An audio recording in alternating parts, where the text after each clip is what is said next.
Welcome along to episode 62 of Commentator's Corner. And the man to my immediate left hand side will be known to many of you in the karting world, particularly when it comes to Rotax, because this man, who's 24 years of age, has a Masters of Engineering degree and has been competing for over 15 years of karting, has a lot to talk about. And I'm really, really pleased to have the man who's the current reigning and defending Rotax Max Challenge Grand Finals DD2 World Champion, and also the man behind Kartletix.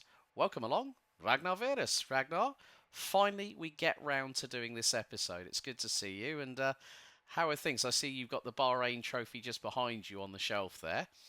How are Yeah. things, buddy? Things are very, very busy for you for 2024, aren't they? They are pretty busy, yeah. I mean, the racing season is on, and also like at least now finishing university, so that thing is out of the way. But otherwise, yeah, I mean, definitely many races this year, and interesting season in Euro and also in the Baltics. So a lot to do. Yeah. Ragnar, I want to take you back to your first memories of getting behind the wheel of karting. Of course, karting very much involved through your family, especially your dad, who I would assume is probably the person that sort of got you hooked. Can you remember the first time you sat behind the wheel of a go kart and got the opportunity to say to your dad, "Well, I want to have a go. I want to see what it's all about." It was actually, I don't remember that clearly, but it was kind of interesting. I remember I got a cart for birthday. I was 6 years old. And after that, we went running a few times. I wasn't too fast. I was very slowly getting up to pace. And then at some points, I don't know if I lost a bit of interest or I wasn't so keen on going back. But then some bigger pauses, like half a year or so, occurred. And after we made my first races, then I started to like, yeah, can we go back?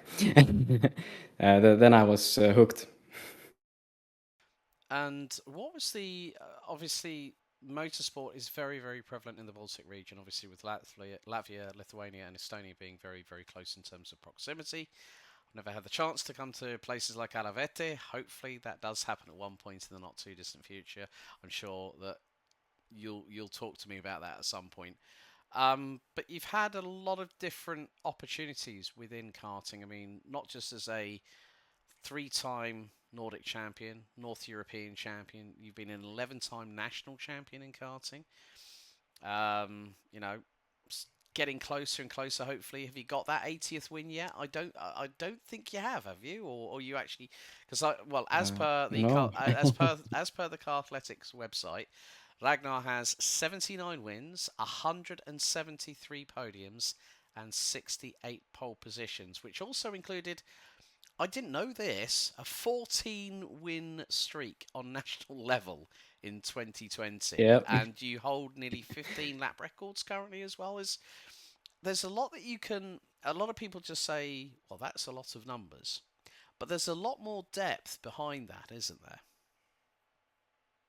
Oh yeah, there is. I mean, even the 14 win streak is something like fun to bring out. But yeah, actually, all the wins and podiums and pole positions are on national or international level. Uh, First, of course, I started out in Estonia and in the Baltics, so a lot of wins and podiums from there. But also, yeah, it features big races. Also, like as the 79 wins, as you brought out, Hmm. one of them is the Rotax Grand Finals victory. Hmm. So. I think also you became the first ever Estonian, I think, to win the MAX DD2 class in Grand Finals history. And of course, we've got the 25th running this year at Sarno between the 19th and the 26th. When you have that halcyon, that halo moment in your karting career, when you get told, Ragnar, you're the champion. Um, Normally, that for a lot of people, if they'd won something significant, there's so many memories that come flooding back. Did the same kind of thing happen to you in Bahrain when you found out you were the best of every single DD2 Max driver in the globe after that race in Bahrain? Because there was a lot going on in Bahrain, I'll be completely honest. I mean, I remember doing Yeah. all the race reports. Yeah, there was a lot, but I mean, it was actually something I wasn't really dreaming of, or because, so long in karting already, I know the odds, I know the chances. I've had good chances. I've made Euro podiums, but I know how hard it is to get on that level and to get that in that final race to actually be up there. And I wasn't really expecting to win. I was always gunning for it, but that wasn't an objective itself.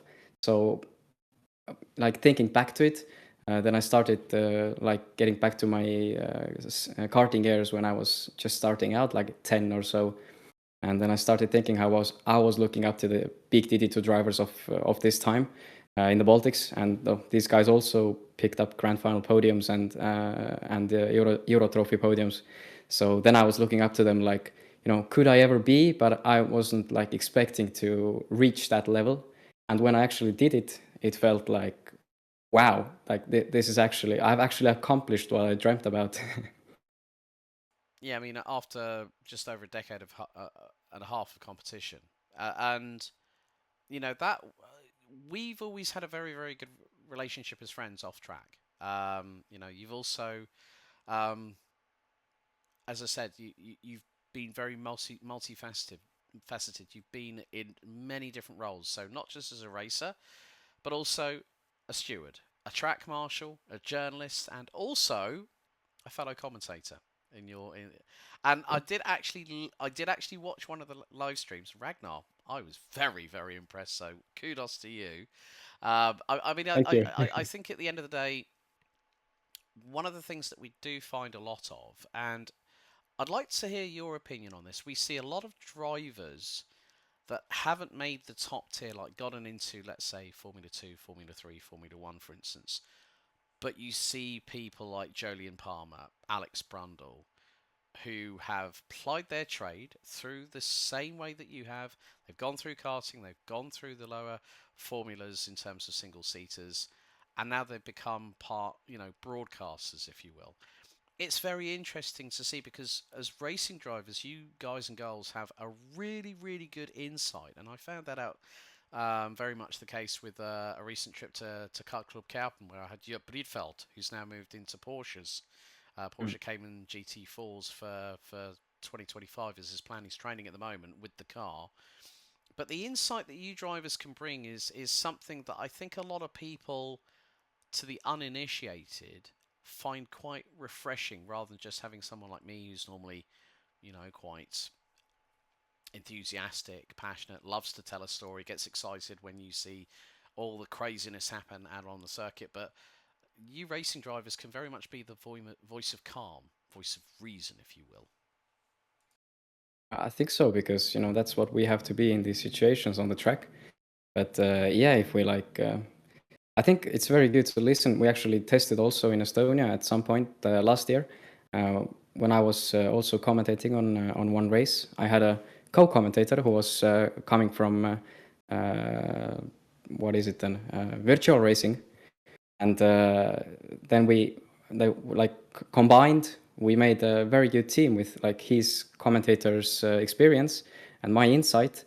And people to this day like say that, well, while you're driving, you should be commentating up there. Well, I mean, at your age, Ragnar, you still got, I think, quite a few years ahead of you. I mean, you're one of the people like you see the likes of, for instance, Joe Turney, Martin Kramers, Davide Fori. They are all very much devoted to karting for the rest of their lives. It's at this point in your career, you're still very much training quite hard, and as it says on, there's a nice little statistic. I can't believe that Kartletix is just shy of 9,500 followers on Instagram, but there is one post on there which says karting is the pinnacle of motor racing.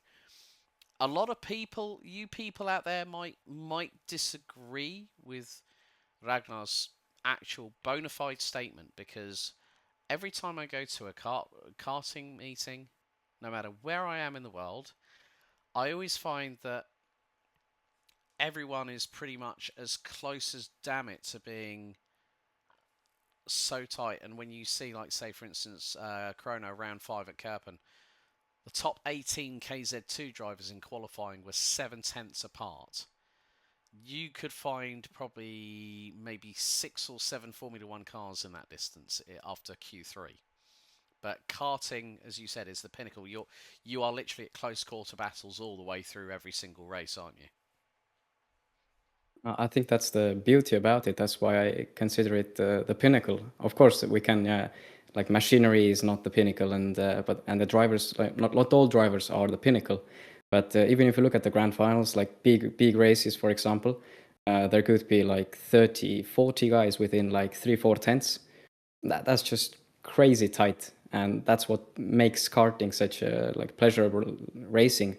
Because even I saw lately on Instagram also, there was a video of karting in Monaco, like from 2009, 8, or like somewhere there, and people were commenting like, "Oh, they should do the Monaco Grand Prix like this."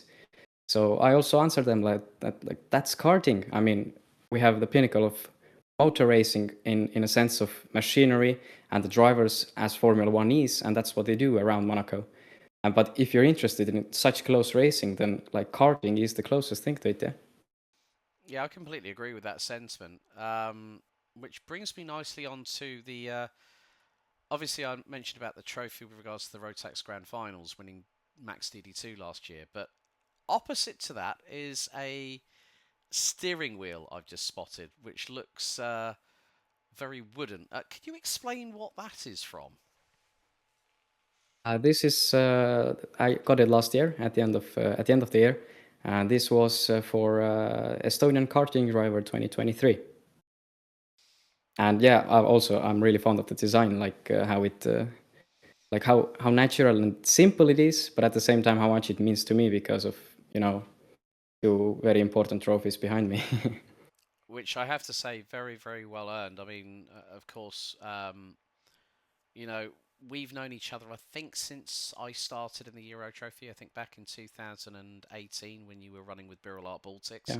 You've always been on a Birrell. Every single time I've seen you, I think every single time I've seen this man on a Birrell. What is it that you love about the Birrell Art in comparison to other karts that you may have driven through your karting journey from sort of like the age of 6, moving to where we are now? I can actually correct you. At the beginning of 2018, I started out on Tony Kart and on seniors actually. So by the end of the year, I moved to TD2 with a Birel, yes. But Thank you for yeah, it correcting me was there. I do appreciate yeah.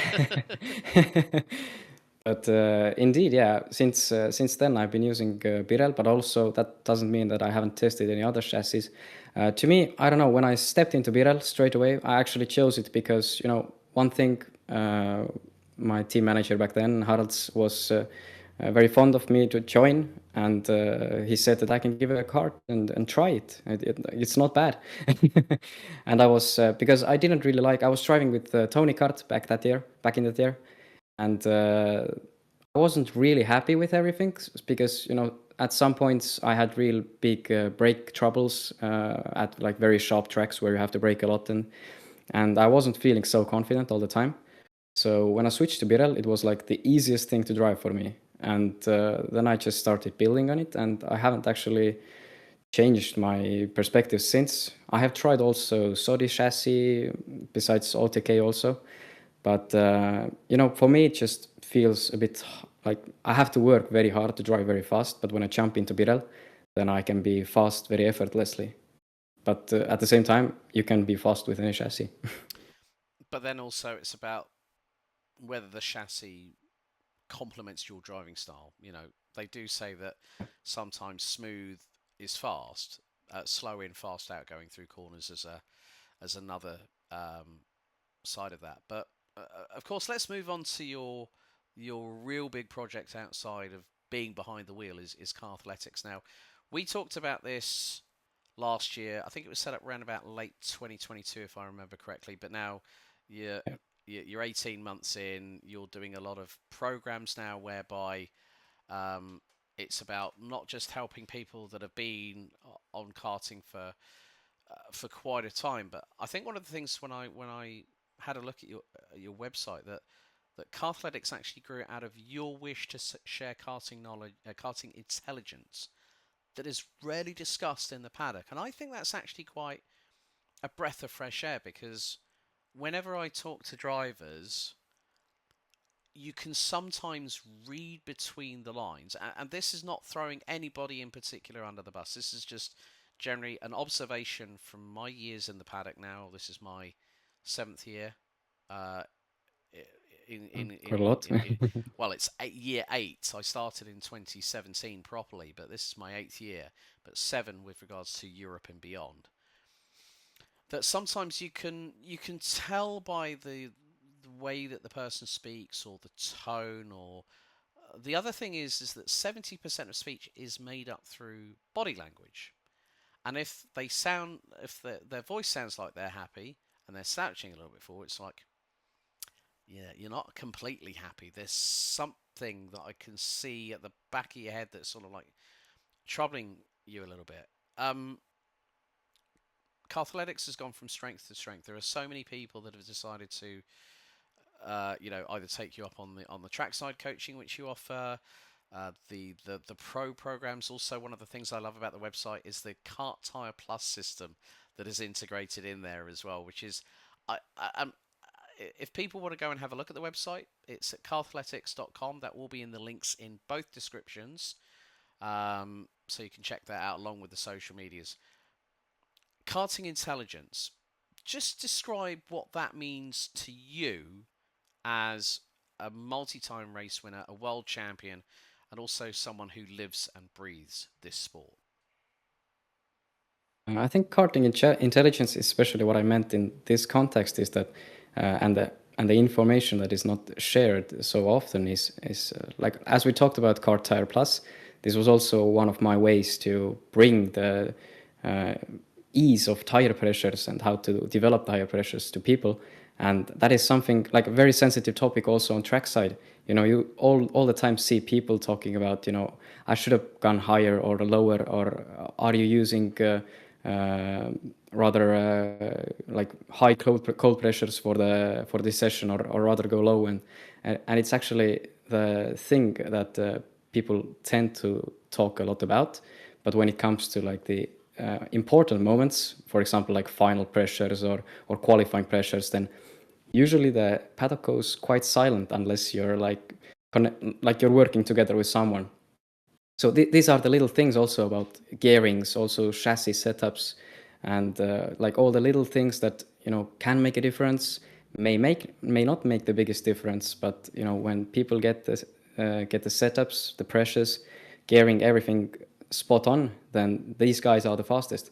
And I think we can also very well see at the moment in the Baltics that we guys share a lot of information between each other, despite being from three different countries. And at the same time, today, now, after a few years of like a lot of work within the Baltics and outside of the Baltics, uh, the Baltic DD2 level is probably one of the highest in Europe. And I mean, that is just the joy. I mean, we don't have to fight only at home and for the local titles, but we can go out and we can fight with the same guys, still work together, and like see how we like conquer the world. Yeah, I think one of the drivers who really is keeping a key eye on. You've raced against him, Thomas Birstens.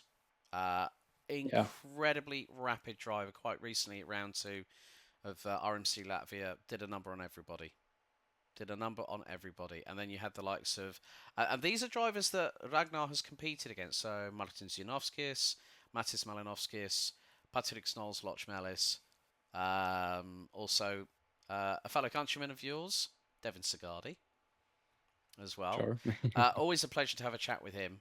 Um, yeah, the level is absolutely astonishing in the Baltic region, and I really got a I really got an understanding of that when I first came over to, funny enough, Charolais at Drift and Go last year for Nordic round one, and it was a real pleasure to come back over a few more times. I think Yanis Karajuks gave me a call. He said, "Alex, are you available to come to Madonna? I know you. I know I've got you over in July to Lopatsi Novas for Triple Three." And I went, well, I've got nothing going on, so yeah, and I think it's also, um, the same with DD2 Masters. It's exactly the same. The juniors are competitive. Even the micros and the minis, I think standout driver for me at Smeltener was Jack Collinson. And if you think Yeah. people are thinking, hang on, why is he running under a Latvian flag? Latvian mother, English father. But just like Gustav Zusakovs, who is based out of the UK, every time he qualifies for the grand finals and runs under Team Latvia. Jack Collinson is going to Mhm. be no different. He is going to run under the Latvian national colours, which I think is actually quite nice. That where we're seeing a lot of drivers coming over from, like we saw at Nordic, we saw a few more drivers representing Great Britain as opposed to, but had Latvian or Lithuanian names, which I Yeah. thought was for me, and I thought, well, Jack Collinson is the most un-Latvian name you can actually have, if you think about it. But For sure. as you said, it's not just DD2; it's also the entirety of and this is one of the things that I love about certain different regions within the world. I mean, as you said, in the Baltics, all three nations are okay. Yes, they're in different camps, they're in different awnings, but it's very much an open paddock where people can just walk in and say, "Look, I was struggling with tire pressures. What were you running?" And people will be. And this is one of the things I love about you people in the Baltics. You're direct, and I love that because Oh yeah. it's very much the Baltic equivalent of the Dutch. When the Dutch want to find something out, they are direct. But I think it also means that if you guys need to raise your voices, yes, and it's warranted, fine. But normally it's just like, hey, how are you doing? Saw you were struggling out there. You're losing grip on the back end. What were you running on your pressures? And thereby, that advice would, comes into, a lot of help, doesn't it, for everybody? Because it means that you all end up on an even playing field, and it's those millimeters, of distance between sidewalls or side pods when you're trying an overtake. Um, that's always it's one of the things I love about the racing in the Baltics. And when you see the amounts of people from Latvia and Lithuania and Estonia who come to compete at the grand finals, I always know that it's like, yeah, keep your eyes on them. And then it's sort of like you think, right, elbows are out, sharpened, and ready for battle. Yeah, absolutely. I mean, of course, there are like different people around here as well who are not so like willing to work together. But at the same time, I think yeah, even like when we go around every weekend, we see each other, we battle each other. But at the end of the week, even if not before, then we were like go and ask like, what were you running, or like how did you make that big difference? And usually people are like willing to share, yeah, that we did that, and how you were struggling. We saw that you were doing the wrong thing, but we didn't want to tell you. But next time, and at the same time, you still gather information and you learn from it, and it just carries on to every other competition you develop yourself. Also, one of the things that we all know, Ragnar, is the fact that motorsport is dangerous. Karting, every driver is very, very exposed. Um, with regards to your career, and I know it can uh, sometimes be the case where you do have a big incident. What's been the biggest accident that you've been involved in that has possibly required further medical attention? And I know it's difficult for me to ask this kind of question, but I believe that these kind of accidents do also help build character because it's not about how the incident affects you, it's how you come back from it.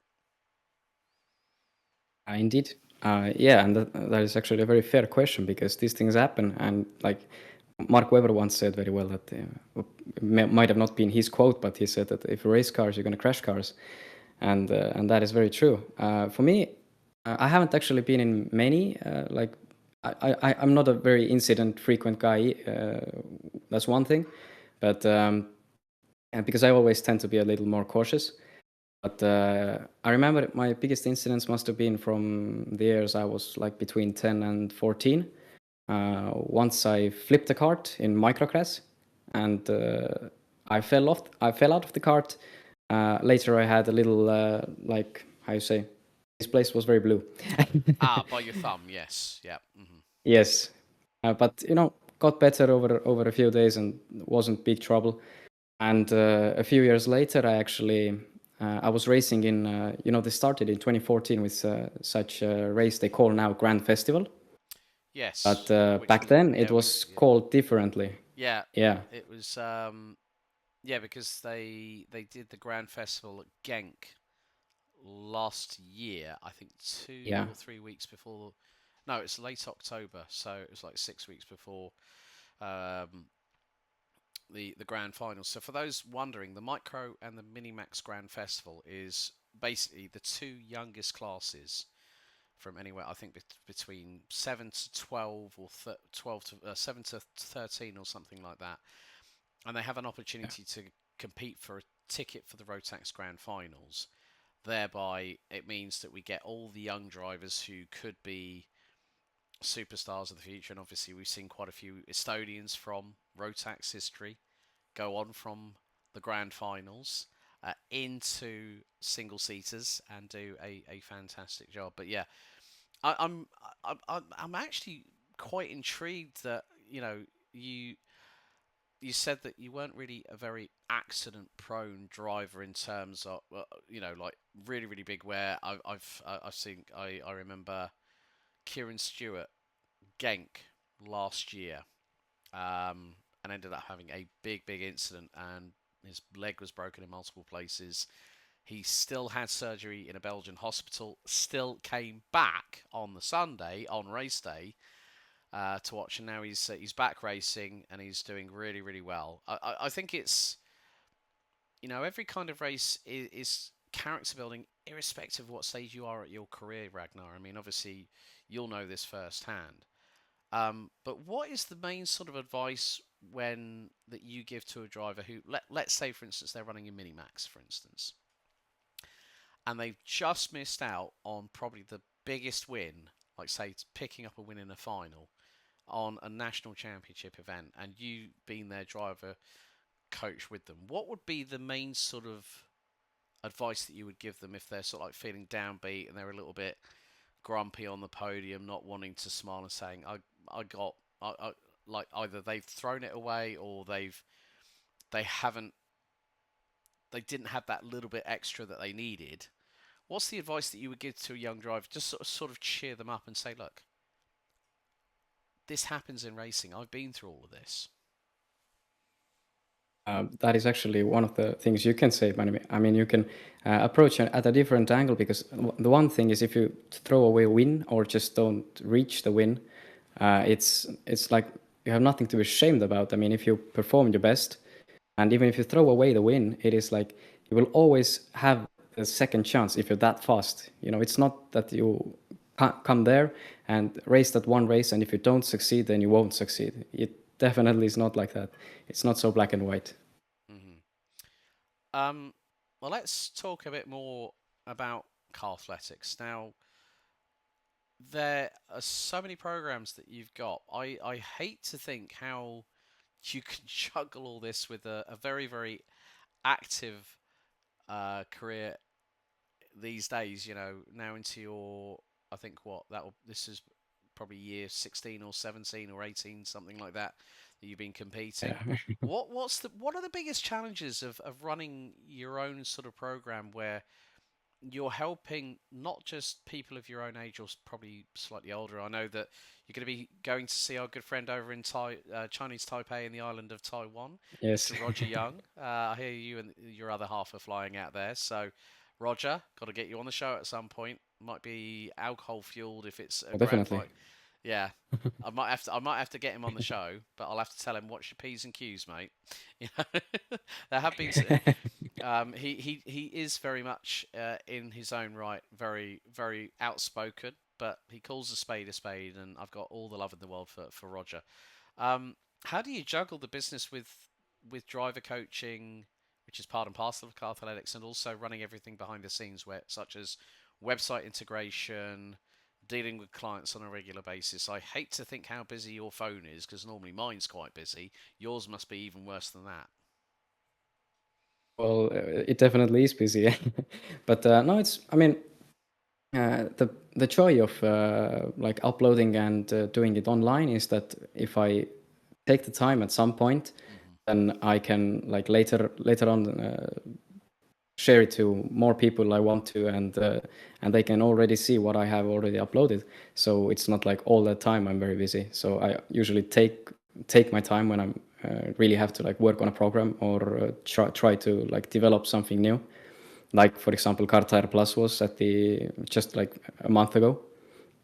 But yeah, it's like it's not easy, definitely. I mean, if you go racing, at the same time I also had university. Then you need to pick your moments, especially during a racing season. Last year also I saw it that during summertime, no, not really much, like not enough time to work on new programs, but I can try and refine the old ones or make like just focus more on the content and more on the promotional side, but still all the time be active. But at the same time, I don't have to like book myself completely, so I still have time to have my like enjoying moments with my families, and so I like can pace myself. I kind of relate to that because with myself having 41 events this year, a role as a head of communications for a German marketing agency, which, funny enough, I'll probably be over at the time that this episode airs.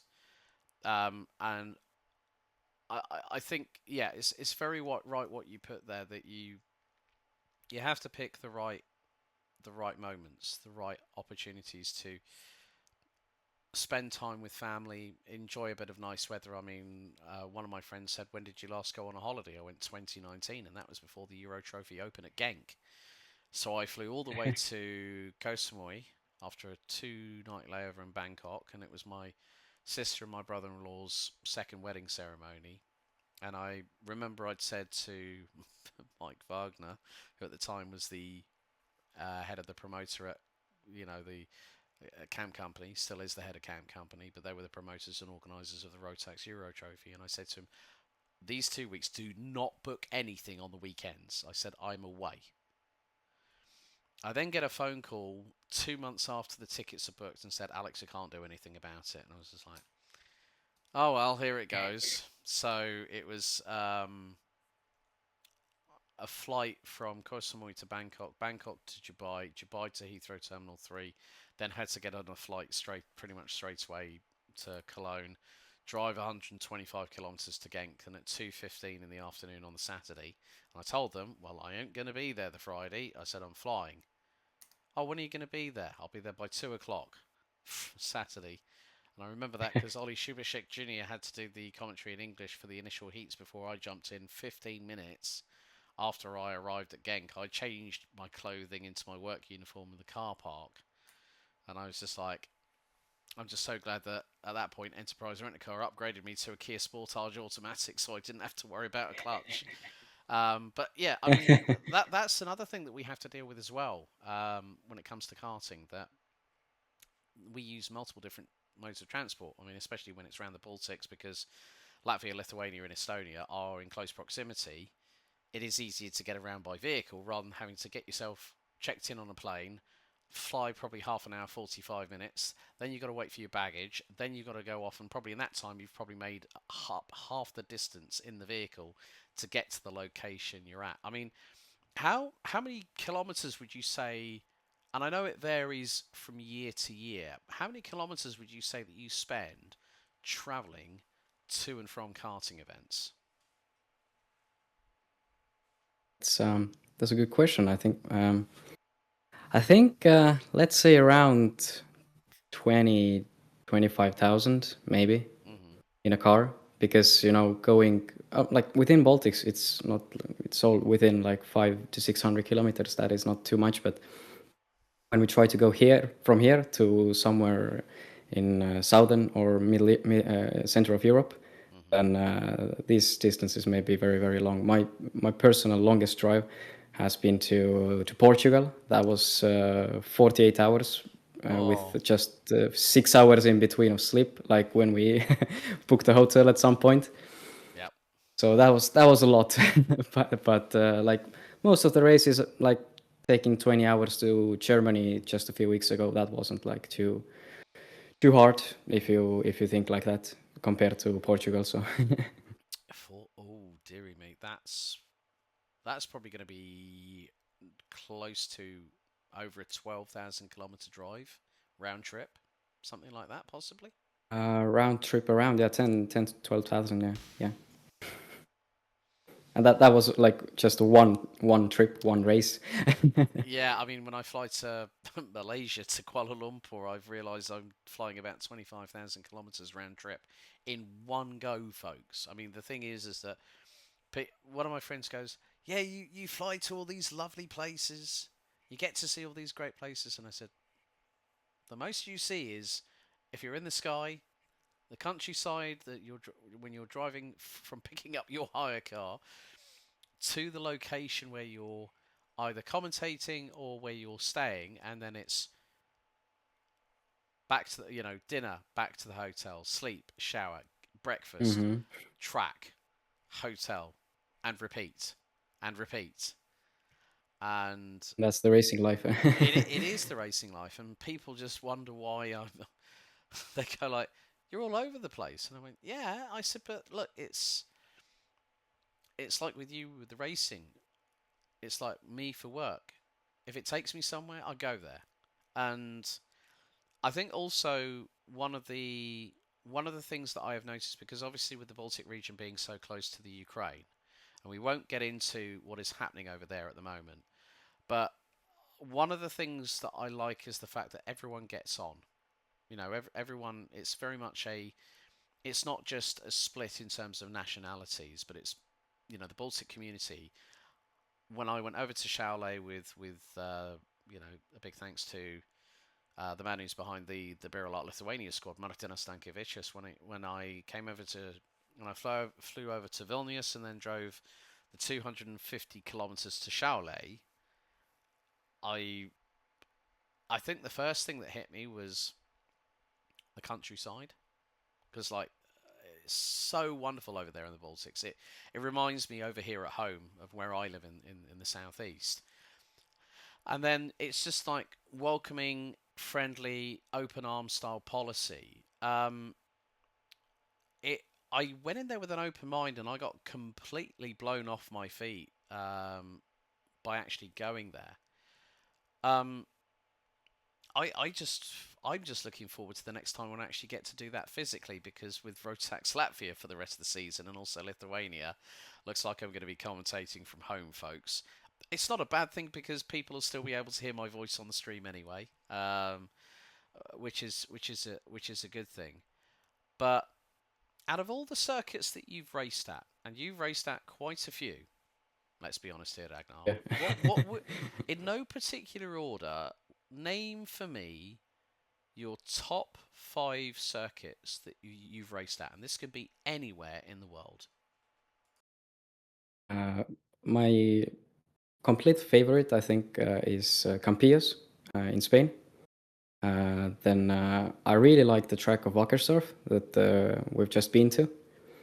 I really like driving-wise a new Estonian circuit, Leitse, but at the same time, it's not. I know that it's not the best racing circuit because there are not like if you drive around it, it's really enjoyable, but there are not a lot of like racing perspective, like overtaking spots, and it's a bit difficult. Uh, for obvious reasons, I like Bahrain, and Noted. at the same time, at the same time, adding that Bahrain is like a very what I really like about Bahrain is that it's very technical circuit. If you go to turn 2, you have to think about where you end up in turn 4.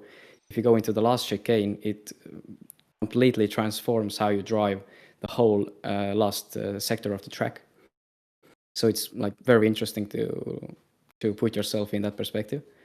Uh, I've named three, right? Yeah, I think so. Yeah, you've named. Well, actually, you've named four because you've named a home Ah, track. four. Okay, So we've got sure. Campillos, Wackersdorf, Lecce, Bahrain. What's the fifth one? I think fifth one I can also take from the Baltics at the moment is although I liked the previous version before it was updated, but the updated version is also really nice. Is the 333 circuit near Riga? Ah, Ropatzinovas. Yes, yes, and that's Yes. got a brilliant long start finish straight as well. Where I think with Yes. DD2s you can probably go four wide easily. Um, I remember Yeah. I I actually think we have been. yeah, yeah. I remember in the final that Martin Sinovskis actually went off at turn three, like literally just straight lined it, and he was Cool. leading. Okay. So so at that point, I think we had three different leaders in the first three laps. Janovskis was one of them. Maxim Shurikov was another. I think also Lochmelis ended up the leader on lap three. But one of the things I loved about that circuit was it was fast. It was very, very flowing as well. But when you got into the final sector, where you have that, you know, that left, right, which then sweeps around, and then you got the sweeping left that brings you through the final corner. Um, and I remember when Yanis was telling all the mechanics off for standing too far forward, and it was like, "Hey, you're on a live racing circuit. Stay back there."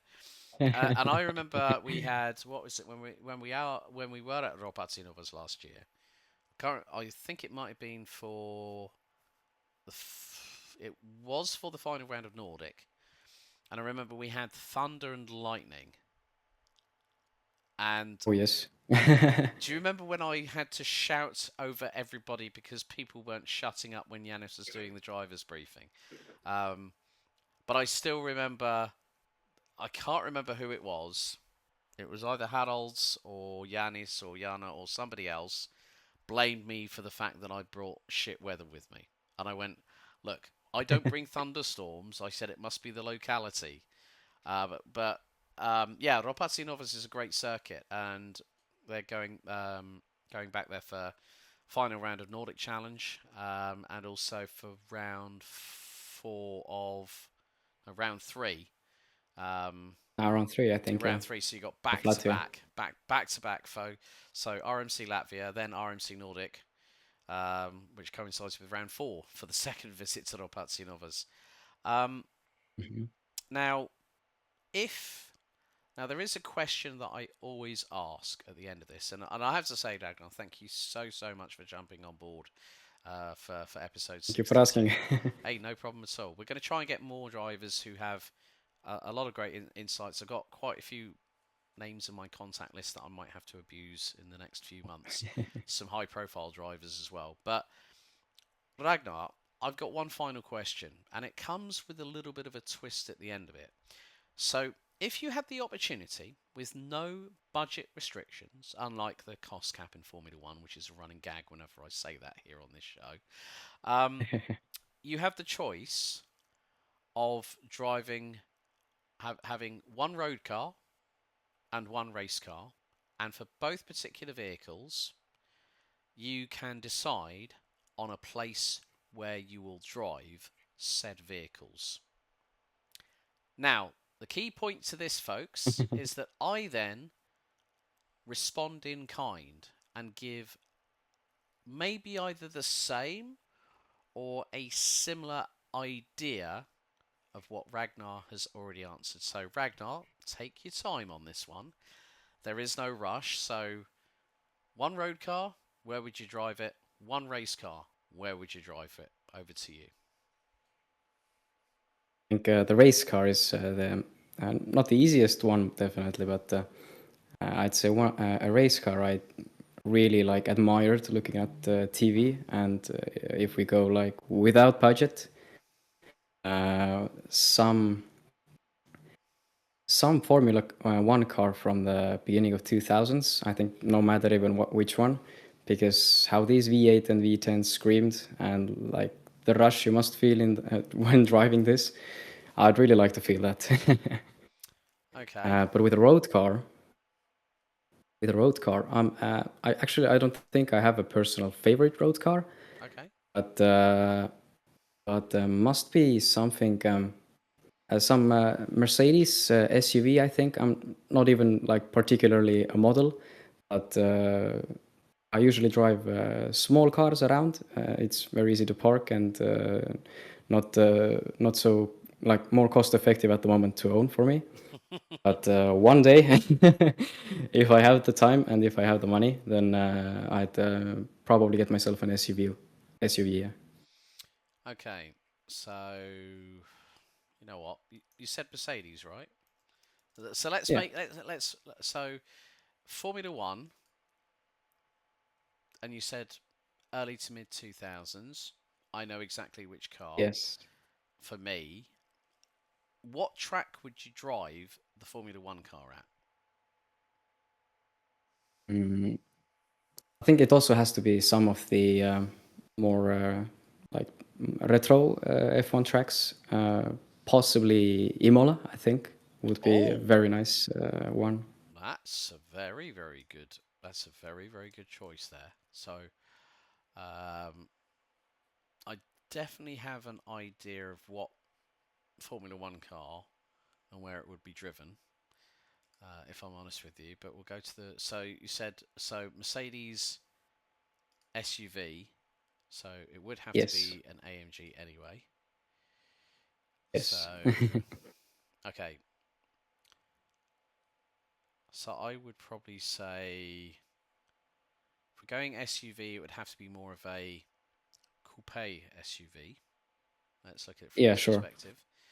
So let's say Mercedes AMG GLC 63S, which does 0 to 100 kilometers an hour in 3.5 seconds. Well, that's a good one. Yeah. Um, okay. So for the let's look at it from this perspective. I'm going to pick a year, and I'll effectively now. Which team in Formula One do you support? And I'm not going to throw any bias at you here. Is there a particular team that you support at the moment in Formula One? I have actually always been a Ferrari fan, so I think this one works. Right. Okay. So we are going to go to 2004. You know which car I'm going with? The Ferrari Hmm. F2004, driven by Michael Schumacher and Rubens Barrichello. And Against of course, being Barrichello. an Italian car, Imola is a perfect good one. Um, so the car that I'm going to go with is going to be that year the BAR Honda 006 with the Honda RA004E engine, raced by a man who's won the Indy 500, Takuma Sato, and a man who in 2009 won the F1 World Championship, and then 2018 went to Super GT and won the GT 500 Championship, Jenson Button. That car would be driven at Suzuka. Yeah, So, Suzuka is a so, very so good we got choice as well. so we got Ragnar with F2004 at Imola, me with the BAR006 at Suzuka. I don't care if the track is or isn't owned by Honda. I could say Twin Ring Motegi because that is a Honda Motability resort. So if we're talking SUVs, I am gonna go Italian, but I'm not gonna go Italian in the way that a lot of people might think. Oh yes, this is the all new fandangled non SUV from Ferrari. I would actually go with the Lamborghini Urus Performante. That would be my Ooh. choice. So we've got the Mercedes GLC 63 Coupe versus the Lamborghini Urus Performante. Ragnar Veerus, thank you so much for jumping on the show, buddy. It's been a real pleasure. Thank you. Folks, please head over to his website. Please follow him on social medias. Links will be in the description. Yeah, yeah, yeah. It won't be on the right hand side, the top right hand corner, because it'll just ruin the graphics. But folks, more great episodes, more great guests coming up very, very soon. But keep your eyes on what Ragnar Veerus does in 2024. Will he defend the world title? I hopefully will be there to find on out. So until next time, if in doubt, flat out. We'll see you once again. Goodbye.